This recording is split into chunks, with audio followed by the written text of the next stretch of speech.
सरकार की जो संवेदनशीलता थी इन मुद्दों को हैंडल करने में, उसमें वो सफल नहीं रहे। जैसे आप किसानी की बात करें तो किसान आंदोलन हो रहा था, ठीक है, केंद्र सरकार की तरफ से किसान कानून आया, किसान बिल आया, उसके बाद उस पे केंद्रीय नेतृत्व बयानबाजी कर रहा था, लेकिन वहां का जो लोकल नेतृत्व था, जैसे वहां के मुख्यमंत्री थे और बीजेपी के अन्य नेता थोड़ा सा थे। रोक रही हूँ पंकज जी मैं आपको। देखिए बड़ा अपडेट इस वक्त यही सामने आ रहा है कि वोटों की गिनती शुरू हो चुकी है, क्योंकि 8 बज गए और मतगणना जो है वो शुरू हो गई है। हरियाणा और जम्मू कश्मीर में अब वोटों की गिनती शुरू हो गई है।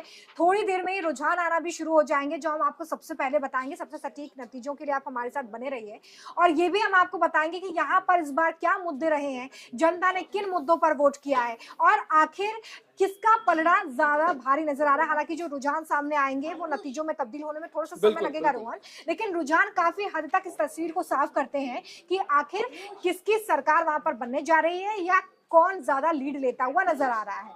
जी तो इस बार का जो चुनाव है, तो उम्मीद ये थी बीजेपी का इस तरह का था जो हम हैट्रिक लगाएंगे, लेकिन मुझे नहीं लगता है बीजेपी हैट्रिक लगा पाई। कम से कम ये रुझानों से, वैसे अभी एक डेढ़ घंटे में तो ये पिक्चर 10 बजे तक क्या लगता है, क्लियर हो जाए। क्या वो मुद्दे रहे हैं जो बीजेपी को डेंट कर गए, जिसकी वजह से 10 सालों तक काम करने के बाद भी जनता उन्हें नकार देखिए, रही है? बीजेपी के साथ जो बीजेपी का जो हरियाणा में है, बीजेपी का हरियाणा में प्रधानमंत्री मोदी के नाम पे ये 2 चुनाव जीत के आए। उसके बाद जब अभी एंटी इनकम्बेंसी, और ये एंटी इनकम्बेंसी को आपको इस तरह से देखना होगा, ये केंद्र के खिलाफ भी थोड़ा बहुत एंटी इनकम्बेंसी जो हमें लोकसभा चुनाव के दौरान में देखने को मिला, लेकिन राज्य सरकार के खिलाफ तो काफी वो था। जैसे किसान का मैंने बात किया, किसान आंदोलन जब अपने उग्र रूप में या अपने चरम पे जब था, तो उस समय में हरियाणा की सरकार ने उनके साथ किस तरह का व्यवहार किया। उसमें होता है कि कई बार क्या होता है, जो अगर आपके कंट्रोल में कोई बातें नहीं है तो सामान्य रूप से ये बताता है जो उसमें आपको खामोशी बरतनी चाहिए, थोड़ी सावधानी बरतनी चाहिए। लेकिन जब किसान आंदोलन हो रहा था, जब बस बॉर्डर पे दिल्ली और इस सब के बॉर्डर पे, पंजाब हरियाणा के बॉर्डर पे, दिल्ली हरियाणा के बॉर्डर पे जब किसान जमे हुए थे, तो उस समय जो किसानों के प्रति जो बीजेपी के नेताओं का जो रवैया था और उनके प्रति जो इस तरह के वो भाषण अपना दे रहे थे, तो उससे उनको बहुत नुकसान हुआ। अब जब रही बात, और इसको विपक्ष ने एक मुद्दा बना। अब रही बात अग्निवीर योजना की, तो देखिए अग्निवीर योजना में हरियाणा का, फिर मैं कहूंगा, जिस तरह से किसानी वहां का रग रग में है, उसी तरह से वहां पे जो अब भारतीय सेना में जाने के लिए हर परिवार से, हर इससे किसी न किसी का कोई जानकार उसमें रहता ही है। लेकिन जब अग्निवीर योजना है, अग्निवीर योजना की क्या मेरिट है, क्या डिमेरिट है, उसमें हम नहीं जा रहे हैं, लेकिन विपक्ष जो है सो इस मुद्दे को उठाने में, एक मैसेज देने में, सत्ता विरोधी मैसेज देने में विपक्ष कामयाब रही। अब अगर पहलवानी की बात करें तो पहलवानी भी वही है, जो पहलवानी वहां का और खेल और खिलाड़ी वहां का एक स्टेट प्राइड है। और आप देखते हैं जो ओलंपिक में जिस तरह से हरियाणा का ये था, मतलब प्रदर्शन रहा है, और महिलाओं को लेकर जिस तरह से बेटी बचाओ और बेटी ये रहा, प्रधानमंत्री खुद ये करते थे, लेकिन जब ये मुद्दा आया, विनेश फोगट वाला मसला आया, तो उस समय में जिस तरह का उनके साथ व्यवहार हुआ, जो पूरा देश ने उसको देखा, इसको लेके ना सिर्फ राज्य सरकार की आलोचना हुई, बल्कि प्रधानमंत्री मोदी और बीजेपी के केंद्रीय नेतृत्व की भी आलोचना हुई। और एक मैं इसमें और जोड़ूंगा, और उसमें रही सही जो कसर था, वो विनेश फोगट का इस पे आपको ओलंपिक से फाइनल के रेस से बाहर होना, वो मतलब बहुत बड़ा ये रहा, एक गलत मैसेज, मतलब एक दूसरे तरह का मैसेज गया। चलिए उसका एक क्राइटेरिया अलग है, क्योंकि वो उसमें अलग है, लेकिन एक मैसेजिंग जो है वो ओवरवेट थी, और इसलिए उन्हें उस कैटेगरी से बाहर किया गया और वो फाइनल नहीं जीत पाई थी। लेकिन रोहन, जिन 3 मुद्दों का हम यहाँ पे जिक्र कर रहे हैं, जवान हो गए, किसान हो गए और पहलवान हो गए, क्या आपको लगता है कि बीजेपी ने समय रहते इस बात को समझने में चूक कर दी, जिसका खामियाजा अब एग्जिट पोल में दिख रहा है? ये एग्जैक्ट पोल नहीं है, वोटों की गिनती तो चल रही है, हम तो ये बात कर रहे हैं कि क्या जो रुझान सामने आएंगे अब वो किसके पक्ष में हो सकते हैं। और देखिए जम्मू कश्मीर से पहला रुझान भी जो है वो सामने आने लगा है।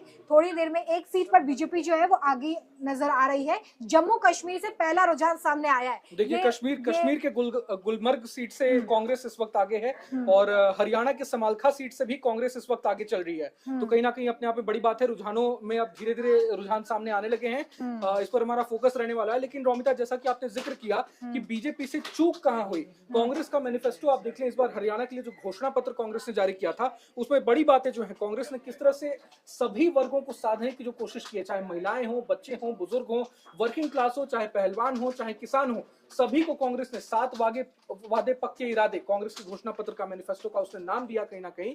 तो अपने आप में सभी वर्ग को साधने की कोशिश की गई है। देखिए, जी। आदमपुर सीट से जी। इस वक्त कांग्रेस के कैंडिडेट आगे चल रहे हैं। आपको मैं ये भी बता दूं यहाँ पे कि भव्य बिश्नोई बीजेपी के इस सीट से चुनावी मैदान में बड़ा चेहरा माने जाते हैं, लेकिन वो इस सीट से फिलहाल पीछे चल रहे हैं क्योंकि कांग्रेस के उम्मीदवार यहाँ से आगे चल रहे हैं। इसके अलावा भी लगातार जम्मू कश्मीर से भी रुझान जो सामने आ रहे हैं, उसमें एक सीट पर इस वक्त जो तस्वीरें थोड़ी साफ होती हुई नजर आ रही है। हालांकि ये देखिए सिर्फ रुझान है, अभी जो फाइनल नतीजे हैं वो सामने आ पाएंगे। फरीदाबाद से कांग्रेस के जो उम्मीदवार हैं वो आगे बताए जा रहे हैं। देखिए, फरीदाबाद से लखन सिंह सांगला का फरीदाबाद सीट से अगर कांग्रेस आगे चल रही है तो इसका मतलब ये जो पहला रुझान जो आप बोल रहे हैं, ये रुझान ये हरियाणा की स्थिति तस्वीर साफ करती, क्योंकि फरीदाबाद, गुड़गांव, इस तरह के जो क्षेत्र हैं ये शहरी क्षेत्र हैं और ये बीजेपी का गढ़ माना जाता है। तो आपको जब शहरी इलाके हैं, जब आप ग्रामीण इलाकों में नहीं जा रहे हैं, तो शहरी इलाके जिसको मेट्रो हम पॉलिटन बोलते हैं, वहां से अगर कांग्रेस को, ये बीजेपी को अगर डेंट लगता दिख रहा है तो ये रुझान आप संकेत है। कृपाल गुर्जर सांसद हैं और केंद्रीय मंत्री भी हैं, उनके क्षेत्र में कांग्रेस कहीं ना कहीं माइलेज देती हुई दिख रही है। अपने आप में आप देख लें, हरियाणा के जो रुझान सामने आए हैं, 90 सीटों में 7 सीटों पर रुझान सामने आए, कांग्रेस 6 पर आगे चल रही है फिलहाल, तो आगे देखने वाली बात होगी। लेकिन फरीदाबाद अपने आप में, जम्मू कश्मीर से भी रुझान सामने आने लगे हैं। लेकिन देखिए, क्योंकि ये पहला रुझान है इसलिए कुछ भी कहना काफी जल्दबाजी होगी। जम्मू कश्मीर का जो पहला रुझान है वो बीजेपी के पक्ष में नजर आ रहा है, ऐसा अभी इस वक्त आंकड़े बता रहे हैं। लेकिन ये सिर्फ रुझान है,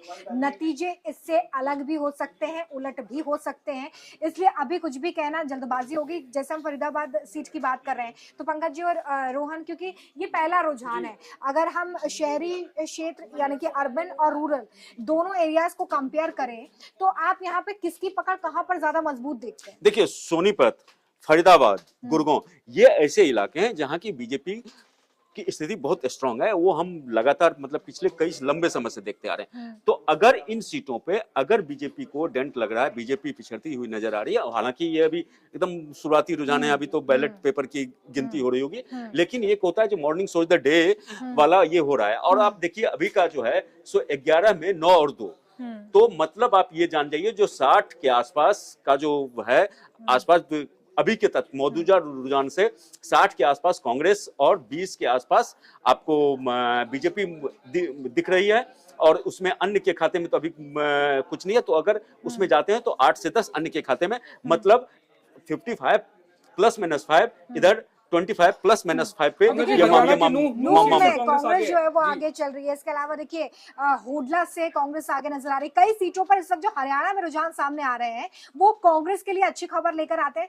सोहना से भी कांग्रेस जो है वो आगे चल रही है, लेकिन यहाँ पर अटेली सीट जहाँ से आरती राव इस बार चुनावी मैदान में है, राव इंद्रजीत की बेटी है, उनके आगे रहने की खबर सामने आ रही है। तो सिर्फ एक सीट पर हरियाणा में जो इस वक्त बीजेपी आगे नजर आ रही है, ये संकेत अच्छे हैं। निश्चित रूप से राव इंद्रजीत जो हैं वो बहुत कद्दावर नेता हैं, केंद्र में मंत्री हैं, तो इन चीजों को लेके उनका एक जो बोलते हैं बीजेपी का कुछ ऐसे कुछ सीट्स हैं जिसपे कि बीजेपी कॉन्फिडेंट है, जो अच्छा होल्ड है, तो उनमें से एक सीट है। और ये है सबसे जो किरण चौधरी की बेटी जहां से चुनाव लड़ रही है, उस सीट का हमें